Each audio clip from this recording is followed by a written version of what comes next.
Welcome everyone to another edition of AEW Dark. Tonight, Alison Kay steps in the ring against Eva Lise. We'll also be hearing from Taz. Also, Rey Fenix of Death Triangle will step into the ring against Matt Sydal. And the main event, Shawn Spears puts his Internet Championship on the line against Ricky Starks. So we start with Excalibur and Renee. Welcome everyone to AEW Dark. Tonight, the new alliance between Joey Janela and Matthew Justice takes effect as they take on Top Flight. Alison Kay returns to AEW tonight and she'll have her best friend, Marty Bell, in her corner. And last week, Shawn Spears nailed the Machine Brian Cage over the head with a steel chair. Taz will have some words for Spears a bit later this evening. And speaking of Spears, he will defend that Internet Championship yet again. And also, Rey Fenix of Death Triangle will be in action. His brother Penta seems to be enjoying singles competition lately. Phoenix wants to see what all the fuss is about. So let's get on with the show. So a very strong 60 segment rating between Excalibur and Renee, working ever so well together as the commentary team for our second show. So Dark gets off to a bit of a slow start this week with the return of Alison Kay against Eva Lise.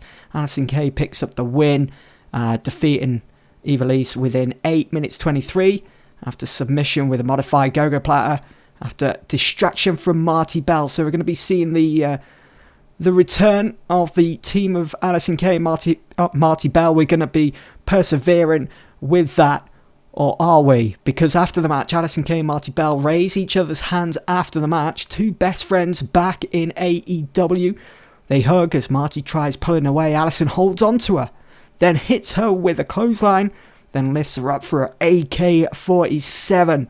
Alison Kay wipes her feet at Marty in a show of disrespect, and she exits the ring. So Alison Kay turning on Marty Bell after it seemed as though they was going to be back teaming with one another.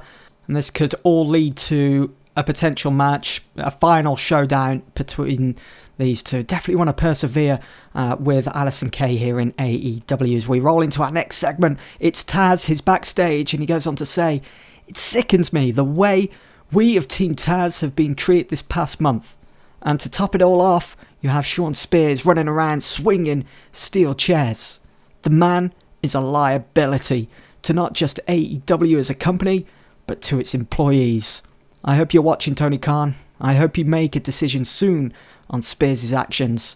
If not, then we at Team Taz will just have to take matters into our own hands. Hell, I might even have to recruit a little more. Now, Spears, what you did to Cage last week, a big no-no. Don't think a simple chair shot is going to keep Cage down.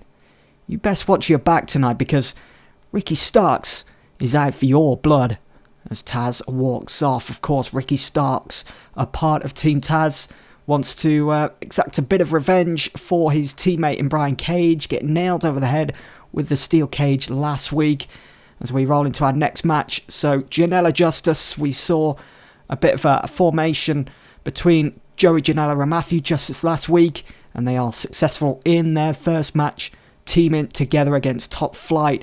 Joey Janela getting the pin after 9 minutes 54. We roll into the next segment then. Rey Fenix makes his way to the ring for his match against Matt Sydal. Looking forward to this one and what it's going to receive with the segment rating. It's a 58. It's a decent match, as you'd expect. Both high flyers, very quick, very agile in the ring. It is Rey Fenix that comes out on top after 13 minutes 20 after a Meteora, devastating Meteora. Matt Sydal with a in-ring performance of 40.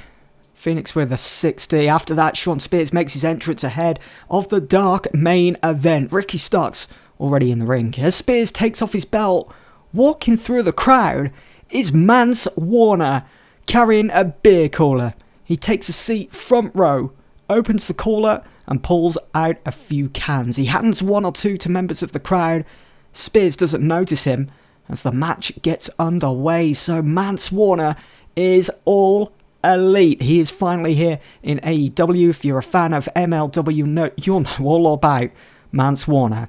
In about, I had decent reaction from the crowd, but subpar wrestling Spears goes over Ricky Starks. He defends his Internet Championship title once again, making it defense number 7. It's a 49 rating. Ricky Starks with a decent show in there with his in-ring performance. After the match, as Sean Spears celebrates up on the middle turnbuckle with his championship title, he spots Mance Warner, who holds his beer up, almost toasting him. Spears exits the ring and confronts Mance. Mance just stands there staring vacantly at Spears, as you can see in his little picture there. Takes a sip of his beer, shrugs, picks up his beer cooler, and leaves as AEW Dark comes to an end.